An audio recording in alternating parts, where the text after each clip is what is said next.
The protagonist stands amidst an ancient town, declaring that one day he was reborn into this fantasy world. He looks around the unfamiliar scenery, beginning his new journey. The male lead excitedly gazes at the world of Asphalt, with its soaring dragons and brave adventurers. He exclaims that the magic here is just like in fairy tales. The blonde male lead reminisces about his childhood dream of becoming a hero, depicted through innocent drawings. Now, standing in this dreamlike world, he eagerly begins his second life. The short-haired girl appears utterly confused upon hearing the concept of bathing, admitting she'd never heard of it before. Behind her, another person quietly listens. The male lead dejectedly gnaws on a stale piece of bread by flickering candlelight. He disappointedly realizes that the reality of his new life is much harsher, with terrible food and poor hygiene. The male lead taps an object and is astonished to realize there's no electricity here. He holds an empty birdcage, comparing this civilization to the Middle Ages. The male lead lies on the bed, staring at the ceiling, contemplating the convenient world he once lived in. Beside him is the empty birdcage, evoking a sense of nostalgia.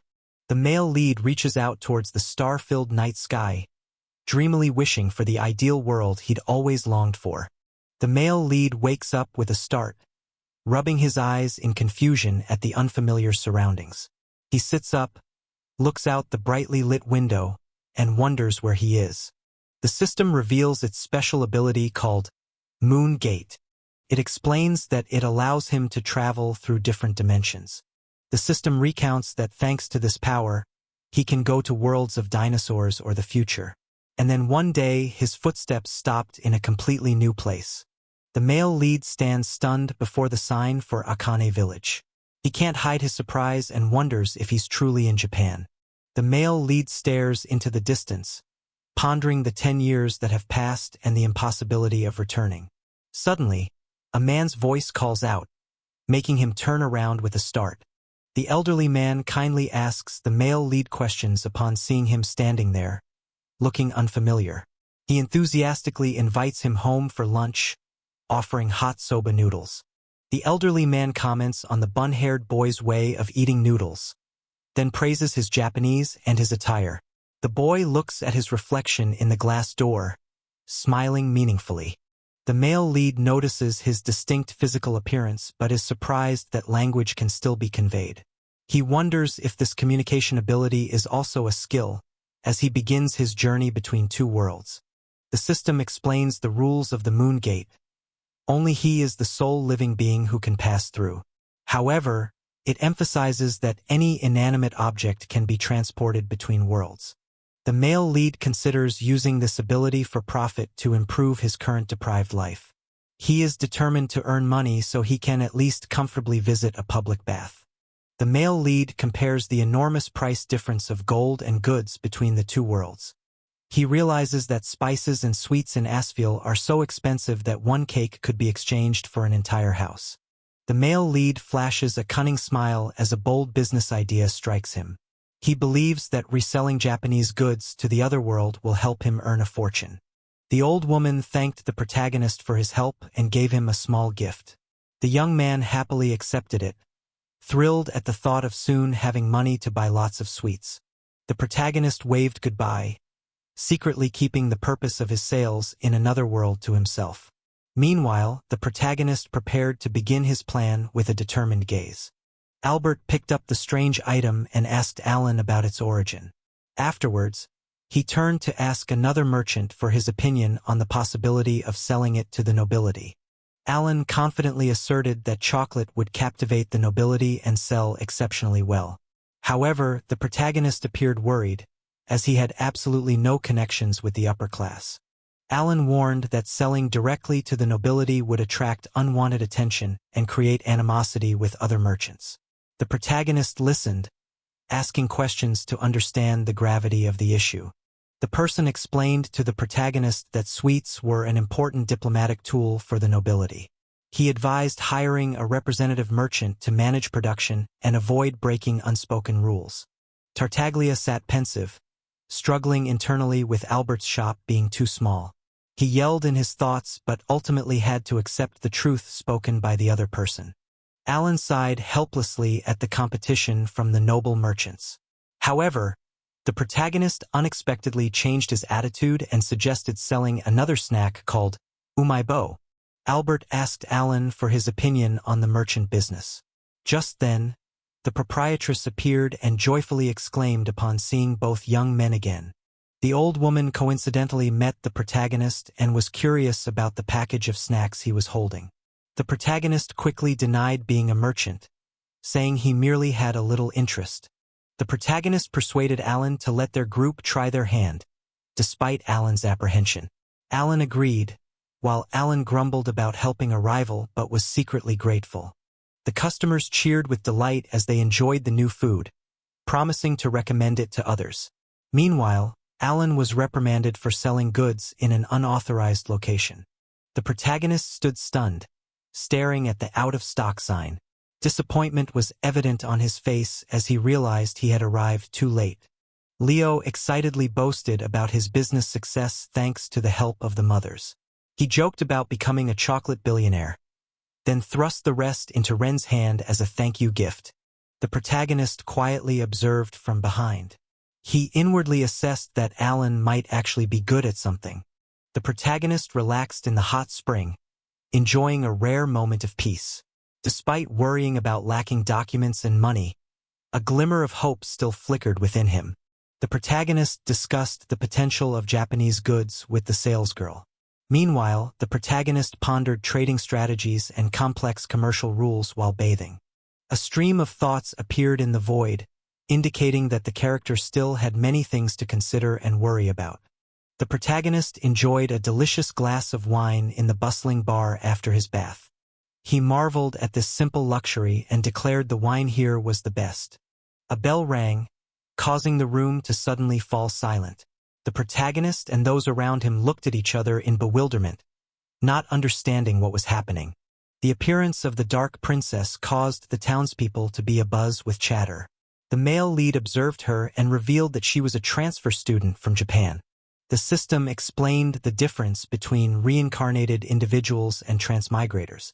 He clarified that one retains memories of their past lives, while the other is suddenly transported to this world. The system presented the extraordinary powers of reincarnated individuals and transmigrators. Thanks to their physical and magical strength, they often choose to become adventurers or mages. The male lead marveled at a girl's beauty and asked his friends if they knew her. The long-haired girl nearby overheard, surprised as it was her first time seeing them in person. Everyone spoke of the long-haired leader and her all-female Moon Dawn Brigade. She was praised not only for her beauty but also for her exceptional monster-slaying talent. The male lead drank water, shivering slightly when mentioning that group. He admitted they were a bit intimidating but had earned the absolute trust of the nobility. The customer paid the bill and prepared to leave after just one glass of wine. The server expressed surprise at this regular customer's rare early departure. The male lead smiled, explaining that he had some personal matters to attend to. He stood at the door, ready to leave and execute his plan. The male lead held the comic book in his hand, curiously asking about its popularity. The cover depicted a male and female student with a romantic title about dreams. Kita excitedly confirmed this was the most popular manga, which he also read. The light-haired customer cheerfully replied, then asked Kita to fetch a women's fashion magazine for an acquaintance. The male lead paid for the book and left the store to the seller's farewell. Stepping outside, he secretly admitted that being asked to buy it was just a lie. The male lead stood under the night sky, speculating about the girl who was suddenly transported, just like him. He feared that interacting with the Dark Princess in such a situation was extremely perilous. The male lead sat tensely in front of the computer, praying that this large expenditure would be resolved smoothly. He appeared exhausted and placed all his hopes on the upcoming results. The male lead stood before a closed door with a reserved sign. He scratched his head in frustration, realizing this was truly a major obstacle to his plan. The male lead hesitated in front of the restaurant with completely drawn curtains. He worried that if he missed today, there would be no other chance, but waiting conspicuously could also ruin things. The male lead was stopped by the girl with pigtails right in front of the store. She demanded to know what he was doing blocking the entrance at night. The male lead explained that he was here to deliver something to the Dark Princess. The girl was surprised and amused, asking if she intended to meet the captain. The male lead pressed the item into the brown-haired girl's hand, saying it was free and she could discard it if she didn't like it. He vanished like a gust of wind, leaving the girl bewildered and unsure of what had happened. Aina sighed when the black-haired girl asked about the package in her hand. The girl explained that a suspicious person had given it to her and told her to deliver it to the captain. The girl with pigtails timidly handed the tablet to Kalkira. Kalkira bent down to sniff the item, inspecting it, preparing to give her assessment. The brown-haired girl received the box from the stranger and brought it to the black-haired captain. After considering the sender's instructions, she curiously asked the captain for permission to open it. The two girls were startled and amazed when they saw the strange books and magazines. The two girls couldn't hide their surprise when they realized they were books. The reddish-brown-haired girl mused about the rarity of the items and their connection to the captain. Hearing the word captain, the long-haired girl and the young girl beside her were both startled. Aina's face flushed crimson as she pressed to know who had delivered the package. The blonde girl standing behind watched her flustered friend with concern. The pursuers shouted to apprehend the fleeing girl, calling her the divine child. Elsewhere, the girl awoke in extreme confusion, unsure of her whereabouts. As the schoolgirl waited at the school gate, space was suddenly and violently distorted. She fell freely into chaotic darkness, desperately believing she was about to perish. A long-haired old woman called her awake. The elderly couple beside them sighed in relief and kindly asked if she was all right. The black-haired girl recoiled in alarm when she saw strangers in the room. The innkeeper quickly reassured her and explained that they had found her injured beneath the cliff. The injured girl recalled the moment she fell into the dark abyss. She emotionally expressed profound gratitude to the person who had saved her life, though that person humbly denied any credit. The adults remarked in astonishment that the girl had fallen from such a height and remained unharmed, worthy of being called a prodigy. Hearing that title, the girl merely pondered silently with a complex expression. The black-haired girl wondered about the meaning of the phrase, divine child. In response, the tea server explained that they were messengers of God from another world, and her jet-black hair was the clearest proof of that identity. The elderly couple revealed that the girl in black possessed special abilities which she herself seemed unaware of. At this unexpected information, she could only stand in silence, speechless. With her arm bandaged, the black-haired girl confessed that she was completely in the dark about everything, as it had all happened too suddenly for her to react. The blonde woman kindly advised the black-haired girl to put aside all thoughts and prioritize rest to regain her strength. Moved by this concern, the girl tearfully expressed her thanks while her eyes welled up with tears. The elderly couple bid farewell to the black-haired girl with deep gratitude and advice to take care of herself. In return for their kindness, the black-haired girl also wished them both peace before departing. With a gentle smile but eyes full of determination, the black-haired girl began her long journey to find her way back to her old world. Thanks to the power of the divine child and widespread rumors, the female swordswoman no longer had to fight alone as many people had gathered under her banner. Soon, the reputation of the Radiant Moon Brigade echoed throughout the land. Looking back at the journey so far, the black-haired protagonist felt truly fortunate to have such good comrades, people who had trusted and followed her without doubt or questioning her purpose. With a serene expression and half-closed eyes, the long-haired girl secretly hoped that one day in the future, she would have enough courage to tell everyone the whole truth. The wooden door creaked open, followed by the jingling sound of a bell, announcing someone had entered the room filled with large wooden crates. As soon as he entered, the protagonist held up the letter and questioned the bartender about whether he was the sender, but he only received a warm welcome from the bar. The protagonist turned to tell Zine to get a drink for the girl in the cloak standing beside him. Meanwhile, someone else left, reminding him to lock the door carefully. At the quiet bar, The black-haired girl and the protagonist sat with their backs turned, both immersed in thoughtful silence amidst the faint scent of alcohol. Seeing the black-haired girl seemed reserved, the protagonist quickly apologized, but she brushed it off, considering it just a normal conversation. When asked about her origins, she frankly admitted she was a person reborn from Japan. Alan introduced himself as an unemployed 20-year-old and then asked the other person's name. The girl replied that her name was Sayoji Shizuku, 18 years old, which made Alan seem to want to clarify something. Sayoji Shizuku pressed him for his true name in his previous life, and the protagonist calmly revealed that he was Shinjo Masato, an ordinary person who passed away at 25.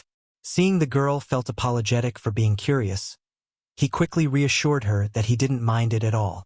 Sayoji Shizuku speculated that the young man might be from a different time period because he was completely unfamiliar with the name Sayoji.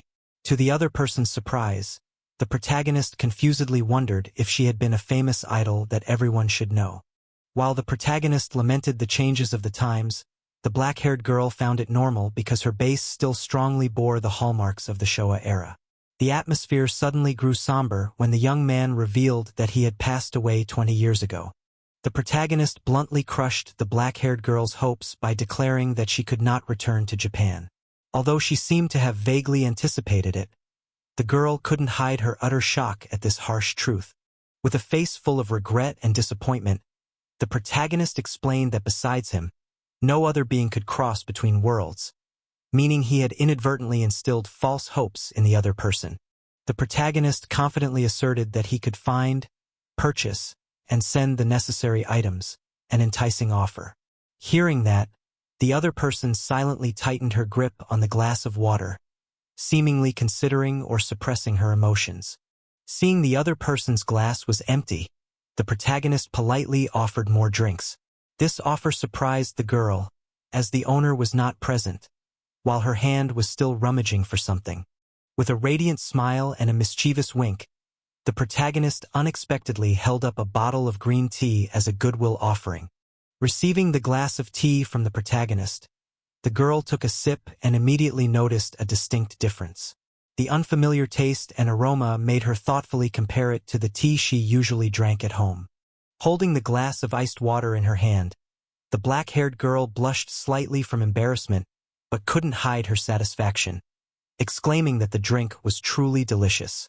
Looking at the girl, the protagonist suddenly realized that no matter how reliable she appeared, she was still just a high school student, a fact he had inadvertently forgotten. The dark-haired girl bowed her head shyly, fearing she had revealed an embarrassing side in front of others. However, the protagonist calmly rested his chin on his hand, gently reassuring her that she had nothing to worry about. The protagonist enthusiastically recounted his first time eating soba noodles again after being reborn and offered to find that dish for the girl. Although her initial goal was to find clues to return to Japan, the black-clad girl still felt touched and happy by this simple thoughtfulness. The protagonist agreed to be her patron, in return for the other person preparing all the items he requested. However, when she left to write a letter, he worriedly cautioned her not to demand too much, as he didn't have a stable income. The black-haired girl tilted her head curiously, unexpectedly asking the other person if he had skills in organizing papers and documents. In the peaceful early morning, the black-haired girl woke up the other members. Despite still being sleepy, everyone gathered to hear her introduce a new character who was about to appear. The black-haired girl sternly introduced Alan as the new member joining the team today. In response, Alan smiled brightly and waved to everyone in a friendly manner. Recognizing the strange man from the other day, the girl with tied-up hair showed extreme indignation, causing the other members to turn and question their leader. Even though the leader affirmed he was trustworthy, Alan couldn't help but feel awkward standing before everyone's strong reactions. Despite her subordinates' concerns about accepting a man into the team, the female leader decided to assign the new member to manage supplies due to his calculation skills, rather than having him participate in combat. While Aina was assigned to guide the newcomer, he secretly speculated that this was Sayoji's true objective. The gray sky was disturbed by a flock of birds flying chaotically, and at the same time, a terrifying scream echoed, shattering the tranquility of the space. The protagonist admitted that although he had never thought he would join the brigade, all his efforts to attract the captain's attention were worthwhile. Meanwhile, the female members were also buzzing with chatter, having never seen the captain so lively. Holding the documents in hand, everyone couldn't hide their astonishment upon discovering that a man had joined the Moonlight Brigade, something they considered unprecedented. The girl with her hair in a bun casually handed the catalog to the protagonist, saying they needed more help. Holding the notebook, the young man broke out in a cold sweat, hesitantly asking again to confirm this ironic situation. The protagonist froze before the enormous pile of goods stacked like a mountain in the warehouse. He was even more shocked to learn that the small girl with 2 pigtails had been solely responsible for calculating the expenses for a group of 30 people all this time. With a tired expression, the orange-haired girl held a brush pen, preparing to inventory the warehouse, and sent the other person to buy supplies. She didn't forget to instruct him to use the squad's reputation to avoid being overcharged and to get the best prices from merchants. Before leaving, the protagonist turned and kindly advised the girl not to overwork herself. In response to his concern, the girl simply waved goodbye silently from the doorway. In the bustling square, the young merchant sighed wearily as he reflected on his current ironic situation. He had once thought trading with nobles would be easy, but he never expected to be drawn into joining the Dawn Moon Brigade like this.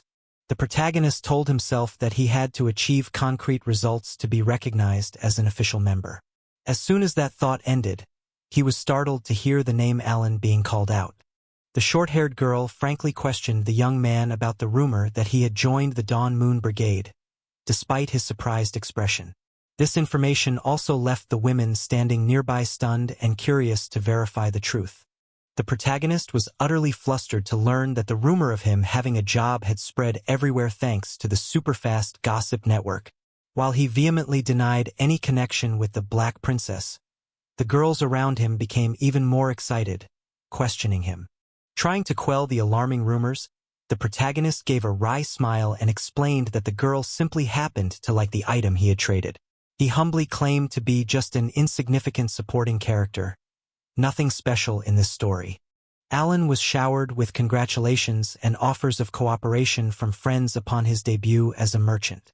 However, before he could fully rejoice, he complained about being forced by the girls to run errands, and his name was called out again, making him tiredly wonder who it was this time. The protagonist was overwhelmed by the warm welcome and numerous enticing offers from the crowd of villagers. Overcome with emotion, he couldn't help but let out a shout of exhilaration and happiness under the vast sky. Hearing someone call from behind, Sayoji turned around in surprise. That person not only praised the protagonist for doing a great job, but also kindly asked if his recent shopping trip had gone smoothly. The protagonist appeared unexpectedly, left the invoice, and then knocked on the door to announce himself. Sayoji wondered why he had passed it through the narrow gap in the door, then carefully picked up the stack of papers to double-check them. Looking at the number on the paper, the male lead was startled, thinking he had overspent. However, when he learned it was a 20% discount thanks to Sayoji's connections, he became suspicious that she had used some underhanded tactics, which made her glare at him angrily. Both sighed in exasperation, the atmosphere heavy with worry. Sayoji turned away, confessing with a regretful voice that she had no intention of letting things go this far, while the male lead just listened in silence. Sayoji said she would give him some money and let him manage on his own. Stepping outside into the rustling wind, the male lead felt the inherent tranquility of Japan. At the same time, a hand in a black glove gently touched his head, blending with the chirping birds to create a peaceful moment. Holding the letter received from Sayoji, the male lead pondered deeply. He couldn't help but wonder if all the troubles could truly be resolved smoothly with just this thin piece of paper. The carriage rattled to a stop, bringing the group before the magnificent scenery of the imperial capital. The male lead gazed at the vast castle, which would be the next destination of their journey. After a long and arduous journey, Sayoji gathered everyone to commend the group's efforts.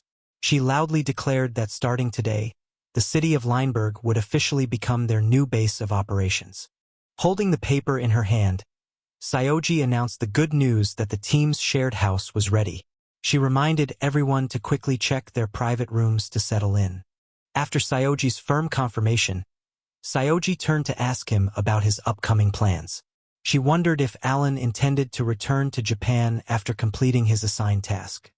Sayoji asked the male lead to handle a task, then turned and left, leaving him with a bewildered expression. However, after a moment of thought, he suddenly realized her true intention was to ask him to buy the second volume of her favorite manga. Amidst the peaceful scenery of the suburbs with birds chirping and cars parked along the road, the man in the suit strolled leisurely, enjoying the rare quiet atmosphere. While the elegant man was busy on the phone by his luxury car, butler Genji happily welcomed Alan's return. This commotion surprised the male lead, who didn't understand why everyone was so agitated. Seeing the group of strangers, the male lead curiously whispered, asking about their identities. When he learned they were people from the Sayoji Corporation who had been searching for him for a week, he was so stunned that he broke out in a cold sweat. Standing among the bushes, Sayoji wondered about the identity of the strangers. A mysterious voice reassured him, promising to mediate and revealing that those people had been looking for him for a long time. With a confused and sweaty face, the male lead hesitantly apologized to attract attention, seemingly in some awkward situation. The girl approached the male lead and confirmed if he was Alan. Upon receiving a nod, she gently invited him into the car to escape the oppressive heat outside. Taking a long drag from her cigarette, the wavy-haired girl complained about the difficulty of having to search for the other party. She also expressed annoyance that this remote place didn't even have anywhere to buy cigarettes for her to relieve stress. After the male lead's flustered apology, the girl confidently introduced herself as Kamiki Akira. The conversation became more tense when the man in the suit questioned Akira if everything originated from Sayoji's letter. With wide eyes of surprise, the male lead seemed to have found the crux of the problem. He firmly stated that the person opposite him must know a lot about that young lady to have such an attitude. Acting quickly and decisively, the agent subdued the target Kamiki and immediately reported via radio. He requested backup forces to arrive at the scene immediately to ensure the situation was completely under control. The protagonist appeared utterly terrified when confronted with a threat from a masked individual, who warned him that he would be left alone if he behaved himself. With a chillingly calm expression, the brown-haired girl issued a veiled threat regarding his physical integrity, while a grinding sound echoed, making the atmosphere incredibly tense. The car sped through the bustling city, and inside, someone asked Akira about the true identity of the Sayoji group. Seeing the protagonist still bewildered, Akira solemnly explained that the Sayoji group was a colossal empire operating in diverse sectors, from technology to real estate, both domestically and internationally. The system recalled the illustrious history of the Sayoji family, established by Ryujin, and affirmed the absolute loyalty of the Kamiki family, who had served the young lady since her childhood. Watching Akira enjoy her tea, she suddenly remembered 3 years ago, when she officially started working at the mansion and witnessed Akira's exceptional tea-making skills. As the maid bowed in solemn gratitude, the girl appeared flustered and embarrassed, suggesting there was no need for such formality when it was just the two of them. In a cheerful atmosphere, the dark-haired girl eagerly asked about the Yum Koi program and received confident confirmation from her friend that it had been fully recorded. With blushing cheeks, the short-haired girl extended an invitation for her friend to stay and watch a movie tonight, receiving a gentle, doting agreement in return. Kamiki was concerned about the unusual commotion as the young lady was about to return, when suddenly a man burst in with grave news, leaving her stunned. The maid, with a distraught face, frantically announced the terrible news that young Lady Shizuku had vanished without a trace. The entire headquarters was in chaos as the commander bellowed questions at the security team, while the messenger rushed to report amidst panicked thoughts of an unacceptable error. While a mysterious figure departed with strange sounds, the orange-haired girl hurriedly checked the footage and was stunned to discover a crucial clue. In the control room, the black-haired man and the blonde girl were frozen in shock, staring at the screen, unable to believe that the target had vanished as if evaporated. The girl confessed that despite mobilizing search experts worldwide, it had been in vain, except for the clue from the protagonist before her, prompting the long-haired girl to apologize for concealing the truth. Outside the tall building under the blazing sun, a mysterious individual stood beside a car and declared that it was time to hear the story from the person opposite him. Standing before the unfamiliar building near Akane village, the protagonist couldn't hide his surprise, having never imagined finding such an establishment in this secluded place. A knock on the door broke the silence. The assistant informed Chairman Ryujin that the awaited young man had been brought. Alan appeared surprised when a stranger asked for his identity, but he still dutifully confirmed he was indeed the person they were looking for. The elegant gentleman smiled and remarked that he was exactly like the person described in his daughter's letter, leaving the young man flustered and his heart pounding with anxiety. The protagonist recoiled in alarm as the person opposite him approached with an overwhelming presence, wondering if everyone who worked at large corporations was so intimidating. Seeing the protagonist startled by the clap, the man in the suit chuckled reassuringly, stating he wasn't a kidnapper, leaving the young man to offer a strained smile to hide his fear. The man explained in detail the family cipher in the letter to prove it couldn't be forged, bringing an overwhelming surge of hope to the father that his daughter was still alive. When the young man asked how he had been found, the middle-aged man calmly explained, based on the postmark and his identity, and sadly recounted Shizuku's mysterious disappearance 3 years prior. In his most desperate moment, the father received a handwritten letter from his daughter, asking for his help with an important associate of hers. Faced with a direct question about what he knew, Alan could only remain silent, his face thoughtful as if weighing what to reveal. Addressing the protagonist's wariness about surveillance devices, the black-haired man asserted that the room was completely secure, except for a one-way mirror. As guns were drawn in the tense atmosphere, the protagonist unexpectedly activated a glowing ability from his hand, forcing everyone to lower their weapons immediately. The protagonist stunned everyone by revealing that the mysterious glowing gate that had just appeared was a product of his special ability. President Ryujin and his assistant were utterly bewildered to hear that this gate connected to another world, and that his daughter was right on the other side. The protagonist seriously explained the gate's strict rules, asserting that no other living creature besides himself could pass through it. With permission, the butler and staff cautiously touched the gate's strange surface to verify it, while the girl standing nearby couldn't hide her apprehension.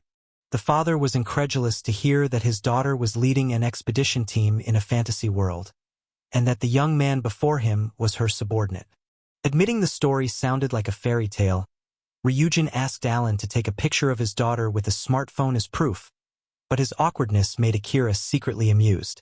Though still skeptical of the young man's true motives, the man in the suit had to admit the undeniable authenticity of the letter he brought. With a trusting handshake, the middle-aged man expressed his deep gratitude and asked the young man to convey his regards to his beloved daughter. Sipping tea with an elegant demeanor, Sayoji gently asked the young man if he had met her father yet. Recalling the scene of the girl's father personally venturing to the countryside, followed by a noisy crowd, the protagonist couldn't hide his discomfort. The protagonist casually recounted how President Ryujin had given him a phone and asked for a picture as proof, and Sayoji nodded, understanding the situation. While someone asked to borrow something, the protagonist watched in surprise as Sayoji used a smartphone with astonishing proficiency. Shizuku watched the video intently, his expression turning serious as he heard the voice from the screen confirm that if he was watching this, it meant he was still alive. Looking at the man's image on the screen, sharp down to every detail, the characters couldn't help but marvel at the 4K resolution of modern technology and noticed a resemblance to their father. Sayoji blushed, clutching her phone emotionally, while the male lead smiled, teasing that peeking into private matters wasn't polite. Holding the phone in her hand, Sayoji looked around the hallway, bewildered, wondering where Alan had gone so she could return the item. The group of friends gathered just in time, chatting lively and curiously asking about the quality of the new and unusual smartphone. Sayoji, who had been sitting indifferently in a corner, was startled and surprised when the enthusiastic crew members called her name, inviting her to join them for a group photo. The young man enthusiastically gave instructions while holding the phone, and the group of beautiful girls immediately smiled brightly to capture the memorable moment together. Sitting by the window, the male lead became pensive when asked if he had truly integrated with the group. Faced with Sayoji's worry about not being able to fit in, the short-haired girl crossed her arms encouragingly, reminding him that adapting to a new base also takes time. The black-haired girl excitedly introduced the royal market to the male lead, a place where merchants from all over gathered with countless rare goods each week. The male lead advised the girl to temporarily set aside her exploration plans to visit the market, but he hesitated, wanting to ask her something important. With curiosity clearly visible on his face, the male lead wondered if the regulations here allowed anyone to freely open a stall. Even with the application form in hand, the male lead still scratched his head, pondering what kind of goods would be suitable to sell at the upcoming market fair. No sooner had Alan arrived than Camille stopped him, interrogating him intensely in the presence of Lazuli and Ryuka before he even had a chance to rest. Seeing the male lead flee in a panic, the girl in armor could only sigh, realizing that her presence had perhaps made the other person uncomfortable. The girl lowered her voice to comfort him, asserting confidently that no one in the current group harbored such negative thoughts anymore. In a flashback, the light-haired girl shyly confessed that no decent man had ever visited this place, leaving the young men astonished. The girl expressed relief and gratitude upon seeing the captain, who had always been troubled, recently find peace of mind again. As the leader welcomed the new member, the discussion about Alan took an interesting turn when the blonde girl exclaimed in agreement that he was just like a father. Caught engrossed in writing, the male lead honestly shared that he was filling out an application form with the intention of opening a stall at the market fair. The male lead shared his plan to test sell sweets to the nobility on a tight budget, making his friend beside him unable to hide their excitement and curiosity. The three girls huddled together, deep in thought, trying to find an answer to the difficult question of what items the nobility truly desired. In the quiet library, the dark-haired girl suddenly had a brilliant idea, while the clatter of her small friend reaching for books left the boy beside them bewildered. With a radiant smile, the short-haired girl excitedly held up the book in her hand, enthusiastically introducing it to everyone. The group of students excitedly discussed the romantic novel introduced by the captain, even looking forward to reading the sequel in Japanese. When she heard the boy explain that books were a luxury item difficult to acquire, the eager girl suddenly lowered her head, filled with disappointment and regret. With sparkling eyes full of determination, the three excited girls agreed on a plan to immediately stock up on the items they had just targeted. Joyful promises of a definite visit echoed, signaling a new journey about to begin in the bustling heart of the city. Stepping out of the elevator, worried if he would be trusted, the male lead was surprised to be warmly welcomed as if they had been waiting for him for a long time. With a professional demeanor and a gentle smile, Kamiki bowed formally, officially introducing himself as Alan's devoted attendant from this moment on. Just as the girl politely offered to lead the way, Alan unexpectedly slammed the door shut in front of her, making her startle and cry out his name in alarm. The male lead sighed in relief and apologized for the suddenness, but the curly-haired girl beside him could only complain why he couldn't speak frankly as he used to. The two-toned-haired girl felt a burden lifted from her heart, telling herself that his attitude proved he truly trusted her. The long-haired lady affirmed there was no longer any reason to doubt, while the male lead excitedly reported Ryujin-sama's satisfaction with the entirely new, mysterious shockstone ore. The mysterious person began to explain the promised support in sequence, preparing to hand over important financial benefits. The mysterious person successively handed over identification documents, arranged comfortable accommodation, and presented an unlimited black card, leaving the male lead stammering, utterly overwhelmed. As soon as the butler announced the enormous sum in the bank account, Alan was so shocked he froze on the spot, causing her to worry and inquire about his condition. The male lead clutched his head, lamenting that this treatment was excessive, but the girl opposite him immediately interrupted to present two conditions for the exchange. The first condition presented was that he must cooperate in researching the gate so they could thoroughly understand his power as well as the other world. The curly-haired girl emphasized the second and most important condition, which was that he must fully commit to supporting Lady Shizuka-sama. The bright-haired girl closed in with a menacing smile to confirm the cooperation, making the male lead tremble and bow his head in immediate agreement. After Alan swore promises in fear, the female guard cheerfully declared she would be responsible for his protection, but then hesitated, wanting to ask for a personal favor. While strolling past the shops on the street, the girl listened intently as the boy discussed the state of entertainment goods. The male lead confessed that even though he had the right to choose, he was completely clueless about the changes in modern Japan. The male lead explained his intention to build a network of connections in the unfamiliar imperial capital, making the accompanying girl wonder why he chose to start by opening a shop. When the lady offered unlimited financial support, the male lead calculated that gaining the favor of the nobility would help him stabilize his finances and contribute back to the brigade. The brown-haired girl asserted that she wanted to get rich through her own efforts, surprising the person opposite her, who praised Alan's unexpected seriousness. The male lead suddenly stopped in the middle of the street, making the accompanying girl turn curiously to ask what he intended to buy. The male lead exclaimed excitedly when he found the exact card packs he was looking for displayed in the glass cabinet. The male lead explained that the people of Asfiel were eager for entertainment, so simple card games would be easily accessible, while his companions seemed completely unfamiliar with this concept.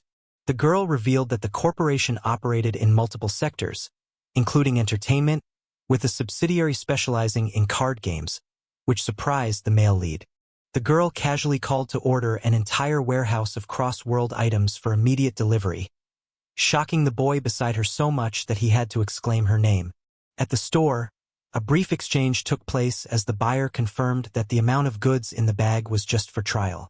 The male lead smiled and thanked his friend for her enthusiastic help, and the girl cheerfully replied that it was no big deal. The girl suggested they split up so she could buy books and sweets on her own, fearing she might be a bother, but was immediately and firmly refused by the other person.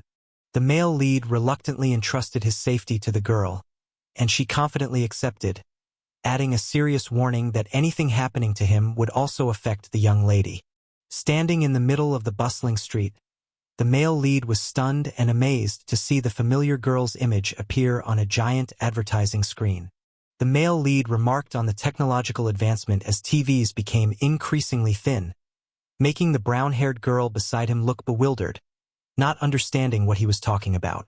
The male lead mused about the dizzying changes of the era and the development of video games, things he had never experienced while in Akane village. Looking at the screen, the male lead realized this was the famous game Yumkoi that Sayoji loved, and he couldn't help but be surprised by its popularity. Akira was lost in thought when he was suddenly startled by someone calling his name from behind. Holding the device, the male lead felt nostalgic and a little sad as he recalled the young lady's invitation to watch a movie together, a promise that would never come true. The girl quickly clarified that he had misunderstood her, making the disheveled-haired young man flustered and profusely apologize for his previous insensitive remark. The brown-haired student expressed regret at not meeting that person, but she also reminded the male lead that serving by someone's side isn't the sole meaning of life. After confirming the information, the woman tasked the young man with delivering the important item to the young lady, and he seriously accepted. The two debated how to prepare the entertainment devices. One wanted to integrate everything into a tablet for convenience, while the other worried and wanted to prepare extra quantities as backup.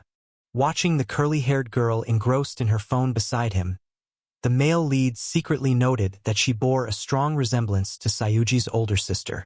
The short-haired girl was surprised by Alan's speed as he rushed to the location, then happily announced that she had secured the permit for the stall they had discussed earlier.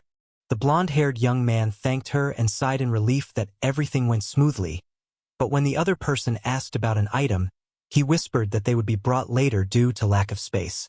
While Ryuka wondered about the time, the group discussed coming in the evening with Camille, and a rather ill-natured person hoped that Alan's stall would have poor sales.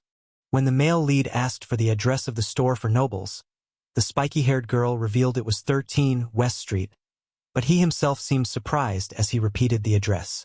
The two looked at the map and discussed the store's location, wondering why a spot near the central district was chosen, even though the West District already had many merchants. The girl explained that the central district was home to powerful nobles, separated by a city wall that commoners like them would never have the chance to access. The girl revealed that even though they lived in the central district, nobles who loved unique and unusual items would still secretly seek out this flea market. There was a buzz of discussion about a spreading rumor. They believed that if it were true, it would cause a major upheaval, even though it was currently just hearsay. The girl, astonished, questioned the other person's true intentions, but the male lead merely gave a smug smile and told her to let her imagination answer. The male lead didn't understand what was happening as the girl beside him suddenly burst into continuous, hearty laughter. The short-haired girl smiled with amusement, admitting that she found what just happened truly interesting. The brown-haired girl offered a compliment that made the male lead confused, thinking he was being teased. Then she happily concluded that she was really looking forward to that day. The male lead stood with his back turned, sensing something amiss in the air, just as a strange sound echoed nearby. The protagonist told himself that now it was only a matter of waiting for that fated day to arrive and calmly observing how everything would unfold. The market became bustling with firecrackers exploding in the sky, while vendors eagerly invited customers to high-quality mineral accessories. The protagonist smiled confidently, announcing that the Imperial Capital Fair had finally officially begun, and all preparations seemed complete. The protagonist arranged his goods, explaining that books were only for the chosen ones and chocolate was the main item, while the cards were just brought along on a whim. Observing the crowd gathering from early morning, the protagonist noticed the significant presence of the upper class, even though the main event wouldn't start until evening. The protagonist clenched his fists, determined to seize this opportunity, confident that the quality of his products would be on par with any high-end store nearby. The protagonist sat behind the counter, muttering about having to seize it, then fell into thoughtful silence as a small bird landed nearby. The protagonist stood alone in the quiet space, sighing as he realized no one had stopped by his stall. Seeing other stalls bustling with customers, the young man began to wonder anxiously if he was being avoided, lacked skills, or if his products were simply too peculiar. Albert suddenly appeared and asked why he looked so downcast, causing the young man to startle and exclaim his name. The man explained that he was just stopping by the market after a meeting, which made the protagonist surprised and ask why he was in the capital at this time. The pointy-eared young man grumbled, assuming the other person had come to mock him, but the man only expressed genuine surprise at seeing him truly become a merchant. When the protagonist asked for advice, the blond man initially teased him about them being rivals, but then diligently advised him on the difficulty of selling unusual food without samples. The protagonist nodded in agreement when his partner suggested that next time they should open a store targeting the middle class, taking advantage of the weekly fair. The protagonist lamented about his studies, but his friend encouraged him not to give up and reminded him that reputation and quality were the core of a merchant. The protagonist tried to deny having criticized small shops but was immediately called out. In the end, he still smiled and thanked the customer as they prepared to leave. Before leaving, the dark-haired young man turned back to advise his friend that it would be good to find something else meaningful beyond his initial goal on this journey. The protagonist yawned tiredly, admitting that even though customers had stopped by, their feedback wasn't very positive. The protagonist was thinking about his dream of getting rich and was about to close early, when suddenly, the appearance of a mysterious figure made the entire group stunned as they recognized that person. The appearance of the eldest son of Marquis Castiano caused the crowd to buzz with chatter. Everyone was astonished, not understanding why such a prominent figure was present here. The protagonist nervously observed the disguised individual beginning to infiltrate the shops, and he immediately urged everyone to prepare for action. Realizing the rumors were indeed true, the protagonist couldn't help but swallow nervously and told himself to try and calm down. Castiano stopped before a stall with curious eyes, wondering what kind of items were being sold there. Tartaglia excitedly introduced Ether to the rare sweets, pastries, and toys in the shop, then invited him to taste the unique flavor of chocolate. Reprimanded by the High Knight for eating at a common shop, Castiano calmly stated that it was already done, but then awkwardly apologized when his hungry stomach unexpectedly rumbled. The protagonist enthusiastically explained the process of making chocolate from cocoa beans, making his friend beside him very surprised and eager to learn more. Recalling the advice that chocolate melts easily at body temperature, Castiano carefully held the outer wrapper and began to enjoy it. While the protagonist was wondering if the scent was too strong, he suddenly saw his round-haired friend stumble, about to fall, which also made the knight beside him panic. Faced with the wonderful taste of the dish, Castiano couldn't help but exclaim in surprise, but was immediately reminded about dining etiquette. Hearing the price of 30,000 gold for a pack of 8, Castiano was surprised by how cheap it was and immediately paid for all the goods, to the merchant's astonishment. The protagonist was flustered by the larger-than-expected amount. He happily introduced more about Confito sugar candy, sparking the customer's curiosity to explore further. After hearing about caramel candy, the shopper showed great interest and continuously pointed to choose many different types of candy without hesitation. The blonde student excitedly recounted his shopping triumphs, while the protagonist stood rooted amidst a pile of money bags, having just spent millions of gold, with a dazed expression. Unable to hide his curiosity, Castiano leaned down to intently look at the paper bag on the counter and wondered what was inside. The protagonist enthusiastically introduced the trading card game, explaining in detail the rules for building a deck and how to compete to the listener. Faced with the blonde student's unhesitating decision to buy everything, the protagonist was both profusely grateful and secretly felt conflicted that the other party didn't suspect him at all. Holding the card in his hand, Castiano couldn't help but exclaim in admiration as he admired its exquisite and beautiful design. While his companion was content to buy souvenirs and the guards marveled at the item's quality, Castiano quietly focused on observing the device in his hand. The mysterious Castiano sincerely thanked him for the meaningful time and asked for the identity of the person opposite him. In response, Alan confidently introduced himself. Receiving the gifted item, Castiano happily waved goodbye and promised to meet the black-haired man again. Standing silently, looking towards the aristocratic district, the protagonist couldn't help but marvel at the impressive financial acumen of the elite here. The protagonist gazed thoughtfully at the two strange medals that had just been placed in his palm, wondering about their true origin and meaning. Alan was startled when the bright curly-haired girl and Camille rushed over, apologizing for being late. But their reunion joy was short-lived as the girl was stunned into silence upon discovering everything had sold out. Seeing his friends dejected for missing their favorite comic volume despite rushing to the store, the protagonist suddenly started as if remembering something important. The moment the protagonist presented Volume 3 of the Yum Koi series, both girls burst into extreme delight, their eyes shining brightly with happiness. The girl gently chided her friend for keeping it a secret, then happily suggested that everyone, including the captain, read the comic together when they returned. Under the night lamp, the protagonist was diligently writing, the silent space filled only with the scratching sound of his pen blending with strange buzzing noises. Seeing Sayoji still up late, the protagonist spoke up to check on her, startling her into bewilderment when she heard him call her name. The protagonist wondered why Sayoji wasn't joining everyone to read the comic and was out here instead. She calmly replied that she had just stepped out to get some water. With a serious expression, Sayoji frankly questioned him about his participation in the royal fair and whether any trouble had occurred. Faced with the protagonist's awkwardness when mentioning past events, Sayoji calmly suggested postponing the detailed explanation to another time.